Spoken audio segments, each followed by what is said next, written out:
할렐루야. 7월 4일 금요일 새벽 기도를 시작하겠습니다.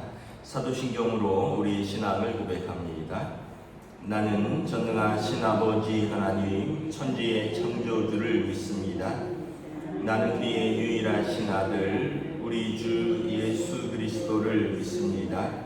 그는 성령으로 잉태되어 동정녀 마리아에게서 나시고 본디오 빌라도에게 고난을 받아 십자가에 못 박혀 죽으시고 장사된 지 사흘 만에 죽은 자 가운데서 다시 살아나셨으며 하늘에 오르시어 전능하신 아버지 하나님 우편에 앉아 계시다가 거기로부터 살아있는 자와 죽은 자를 심판하러 오십니다. 나는 성령을 믿으며 거룩한 공교회와 성도의 교제와 죄를 용서받는 것과 몸의 부활과 영생을 믿습니다. 아멘. 찬송가 543장 찬양하시겠습니다. 찬송가 543장입니다.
구약 성경 시편 88편입니다. 시편 88편입니다. 다 찾으신 줄 알고 저와 여러분들이 한 절씩 교도하도록 하겠습니다. 시편 88편입니다. 여호와 내 구원의 하나님이여, 내가 주야로 주 앞에서 부르짖었사오니 나의 기도가 주 앞에 이르게 하시며 나의 부르짖음에 주의 귀를 기울여 주소서. 물은 나의 영혼에는 재난이 가득하며 나의 생명은 수월에 가까웠사오니 나는 무덤에 내려가는 자같이 인정되고 힘없는 용사와 같으며 죽은 자 중에 던져진 바 되었으며 죽임을 당하여 무덤에 누운 자 같으니이다. 주께서 그들을 다시 기억하지 아니하시니 그들은 주의 손에서 끊어진 자니이다. 주께서 나를 깊은 웅덩이와 어둡고 음침한 곳에 두셨사오며 주의 노가 나를 심히 누르시고 주의 모든 파도가 나를 괴롭게 하였나이다. 주께서 내가 아는 자를 내게서 멀리 떠나게 하시고 나를 그들에게 가증한 것이 되게 하셨사오니 나는 갇혀서 나갈 수 없게 되었나이다. 곤란으로 말미암아 내 눈이 쇠하였나이다. 여호와여, 내가 매일 주를 부르며 주를 향하여 나의 두 손을 들었나이다. 주께서 죽은 자에게 귀한 일을 보이시겠나이까? 유령들이 일어나 주를 찬송하니까. 주의 인자심을 무덤에서 주의 성실하심을 멸망 중에서 선포할 수 있으리까? 흑암 중에서 주의 기적과 이즘의 땅에서 주의 공의를 알 수 있으리까? 여호와여, 오직 내가 주께 부르짖었사오니 아침에 나의 기도가 주의 앞에 이르리이다. 여호와여, 어찌하여 나의 영혼을 버리시며 어찌하여 주의 얼굴을 내게서 숨기시나이까? 내가 어릴 적부터 고난을 당하여 죽게 되었사오며 주께서 두렵게 하실 때 당황하였나이다. 주의 진노가 내게 넘치고 주의 두려움이 나를 끊었나이다. 이런 일이 물같이 종일 나를 애우며 함께 나를 둘러쌌나이다. 주는 내게서 사랑하는 자와 친구를 멀리 떠나게 하시며 내가 아는 자를 흑암에 두셨나이다. 아멘. 할렐루야. 오늘도 또 새로운 하루를 주셨습니다. 하나님께서 은혜와 평강으로 함께하여 주시기를 축복합니다.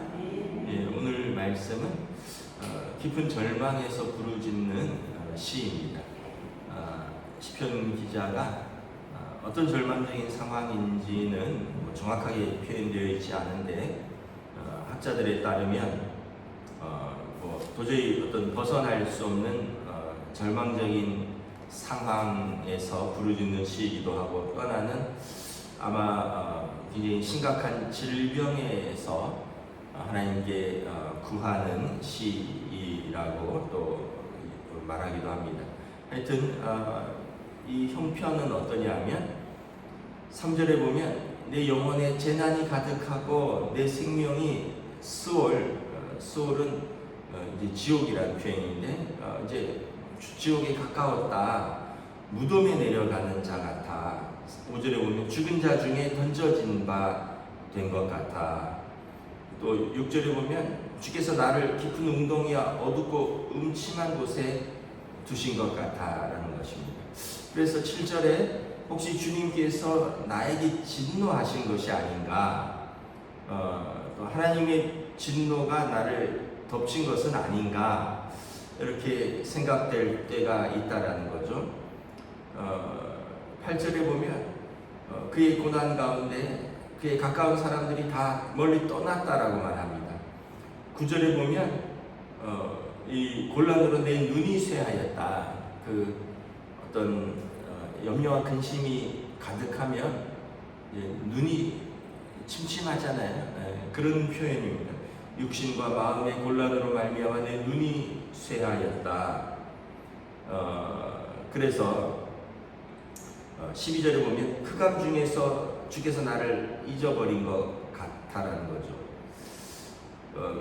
그런데 이제 여기에서 시인은 내가 기도한다라고 말합니다.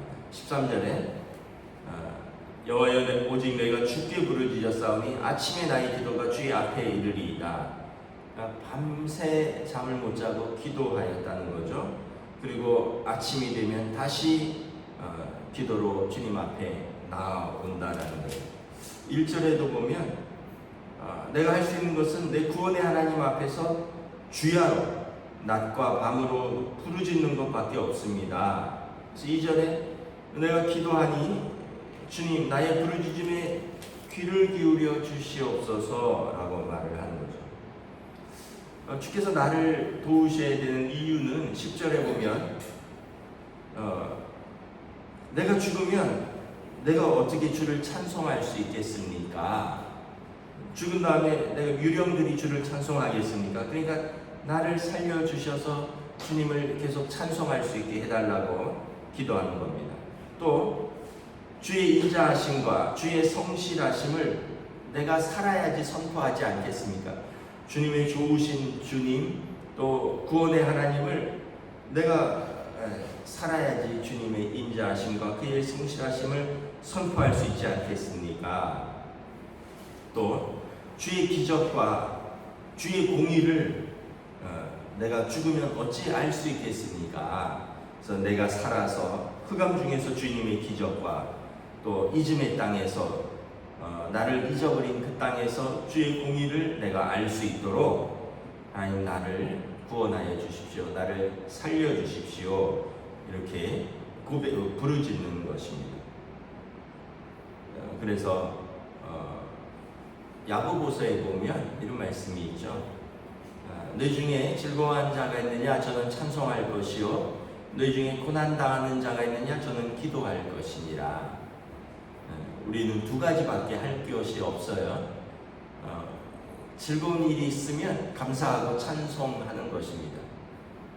그러니까 하나님 앞에서 하는 것을 말합니다. 또 어렵고 힘들고 고난이 있으면 하나님 앞에 기도하는 것입니다. 야고보서에 보면 특별히 너희 중에 병든 자가 있느냐? 저는 주의 이름을 부르며 기도할지니라. 자기의 죄를 고백하며 기도하라. 믿음의 기도는 병든 자를 고치시리라. 야고보서에서 말씀하는 것처럼 오늘 시편 기자도 고난 중에 하나님 앞에서 깊은 절망이 있지만 고난이 깊지만 눈이 쇠할 정도로 염려와 근심에 가득 쌓였지만 그러나 나는 하나님 앞에 기도로 나아갈 수밖에 없습니다. 성경에 보면 욥이 있죠. 욥이 얼마나 큰 고난을 겪었습니까? 그 재산이 많았잖아요. 그리고 자녀도 10명이나 있고 뭐 예쁜 부인도 있었고. 근데 사탄이 하나님 앞에 가서 말합니다. 욥이 까닭 없이 하나님을 예배하겠습니까? 욥이 까닭 없이 하나님을 사랑하겠습니까? 저가 받은 하나님에서 받은 선물이 너무 많다는 거예요. 그거 하나씩 걷어가 보십시오. 그래도 욥이 하나님을 사랑하고 하나님께 예배하겠습니까? 그래서 하나님께서 내가 아는 욥은 그런 사람이 아니다. 그랬더니 사탄이 한번 내가 욥을 쳐보겠습니까? 그러니까 하나님께서 생명은 건들지 마라. 근데 정말 가혹한 시험이 닥치죠. 10명의 자녀가 사고로 한순간에 죽었습니다. 그 많은 재산이 도적대가 약탈해가고요. 불이 나고요. 그 많은 재산을 다 잃었어요. 자기 온몸에 뭐 이렇게 종기가 나고 얼마나 괴로운지 기와장으로 긁었다 그랬습니다. 그랬더니 욥의 아내는 당신이 아는 하나님을 욕하고 저주하고 죽으라 이러면서 도망가 버렸어요. 여러분 세상에 이런 불행을 한꺼번에 다 겪은 사람이 어디 있습니까? 근데 욥은 뭐라고 기도합니까? 내가 모태에서 알몸으로 나왔으니 알몸으로 돌아갈지라. 주신 자도 여호와시요 걷어가시는 분도 여호와시니 하나님은 찬송을 받으실지니라. 욥은 입으로 죄짓지 않았습니다. 그 극심한 고난 속에서 하나님께 기도했을 뿐입니다. 욥기 42장은 욥의 고난 속에서 하나님과 처절하게 기도하는 내용입니다. 그 욥기는 굉장히 읽기가 고통스럽습니다. 계속 그 고난 속에서 하나님과 씨름하는 내용이거든요. 그래서 욥은 그 고백을 하는 거예요. 하나님 앞에서 내가 기도로 씨름하겠다. 야곱도 그렇죠. 야곱도 얼마나 절망적입니까? 20년 만에 고향으로 돌아오는데 혹시나 형이 옛날에 원수인 자기를 생각해서 나를 해할까 싶어서 그 재산들, 양과 소떼를 먼저 보내죠. 그런데도 들려오는 소식은 형이 400명의 종들을 이끌고 자기를 지금 보러 온다는 거예요. 자기를 환영하러 온다면 400명의 종을 이끌고 올 이유가 없겠죠. 그런데 형이 자기를 죽이러 오는 거죠. 그래서 야곱이 어떻게 합니까? 그 야복 강가에서 밤새도록 하나님하고 씨름하잖아요. 하나님 살려달라고. 이제 고향으로 돌아오는데 하나님 나를 살려달라고. 베델에서 하나님 약속하시지 않으신다고. 나의 하나님이 되어주시겠다고. 야곱이 얼마나 씨름을 합니까? 나중에 성경에 보면 환도뼈가 부러지기까지 천사와 씨름했다라고 말합니다. 그러니까 밤새도록 씨름을 한 거예요. 밤새도록 씨름. 여러분, 밤새도록 우리가 어떻게 보면 어떤 일로 씨름을 하고 나면 그 다음날 일어나서 꿈에 밤새도록 막 씨름을 하고 나서 일어나면 그 다음날 잠을 잔 것 같지도 않고요. 그 다음날 진짜 몸이 막 아픈 경우도 있어요. 밤새도록 뭔가 시달린 거죠. 막 몸과 마음을 다 쓴 거예요. 그러니까 야곱은 그 이후로 절었다 그랬어요. 그 정도로 씨름을 한 거죠. 하나님이 야곱을 살려주시죠. 히스기야도 그렇잖아요. 히스기야도 죽을 병에 걸렸습니다. 하나님 앞에서 얼마나 간절히 기도했는지 히스기야가 그냥 왕의 옷을 벗고 무명 옷을 입고 벽을 보고서 그냥 울면서 기도했다고 했어요. 그때 하나님이 그의 생명을 15년 연장시켜 주셨다고 했습니다. 우리는 기도할 것밖에 없어요. 사람 쫓아다니면서 이 사람한테 호소하고 이 사람한테 나 억울하다, 저 사람한테 나 힘들다, 그래봤자 뭐 아이고 불쌍하다 이렇게는 낼 수 있지만 도울 수 있는 방법이 없어요. 입으로 사람들한테 퍼헤쳐봤자 방법이 생기는 게 아니에요. 성경은 그 퍼헤치는 걸 하나님 앞에 퍼헤치라는 거예요. 입을 사람에게 열지 말고 하나님께 열라는 거예요. 내 하나님께서 들으신다는 거죠. 그 구원의 하나님께서 구원해 주신다는 것입니다. 그래서 오늘 시편 기자처럼 하나님, 내가 죽으면 누가 주님을 찬양합니까? 내가 살아야 주님을 찬양하지 않겠습니까? 하나님, 주의 인자하심과 주의 성실하심을 내가 살아야 선포할 수 있지 않겠습니까? 주의 구원의 기적과 주의 공의를 나를 구원하셔야지, 나를 살려주셔야지 내가 선포할 수 있지 않겠습니까? 이렇게 기도하는 겁니다. 그러니까 저와 여러분들이 어떠한 상황에서도 우리가 포기하지 말아야 할 것은 기도하는 것입니다. 생명은 하나님 손에 달려있고 우리 하나님은 구원의 하나님이시고 우리 하나님은 좋으신 아버지이시다. 그래서 우리가 항상 예수님 말씀을, 나쁜 아버지도 자기 자식에게는 좋은 걸 줄 줄 안다. 생선을 달라는데 누가 뱀을 주며 떡을 달라는데 누가 돌을 주는 그런 아버지 어디 있느냐? 하물며 하늘 아버지께서 좋은 것을 주시지 않겠느냐. 믿음을 가지고 우리는 절대 포기하지 아니하고 하나님 앞에서 기도하며 승리하는 저와 여러분 되시기를 우리 주님의 이름으로 축복합니다. 기도하겠습니다. 하나님의 은혜를 감사합니다.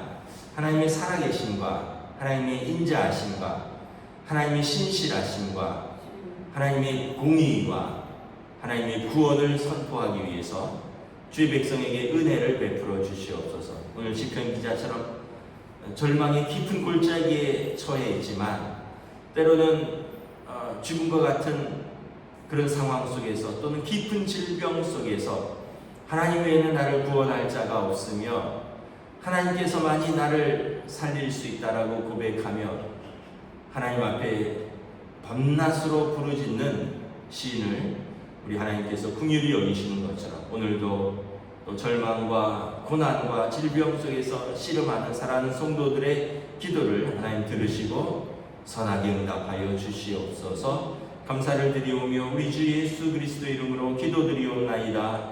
아멘. 하늘에 계신 우리 아버지, 아버지의 이름을 거룩하게 하시며 아버지의 나라가 오게 하시며 아버지의 뜻이 하늘에서와 같이 땅에서도 이루어지게 하소서. 오늘 우리에게 일용할 양식을 주시고 우리가 우리에게 잘못한 사람을 용서하여 준 것 같이 우리 죄를 용서하여 주시고 우리를 시험에 빠지지 않게 하시고 악에서 구하소서. 나라와 권능과 영광이 영원히 아버지의 것입니다. 아멘.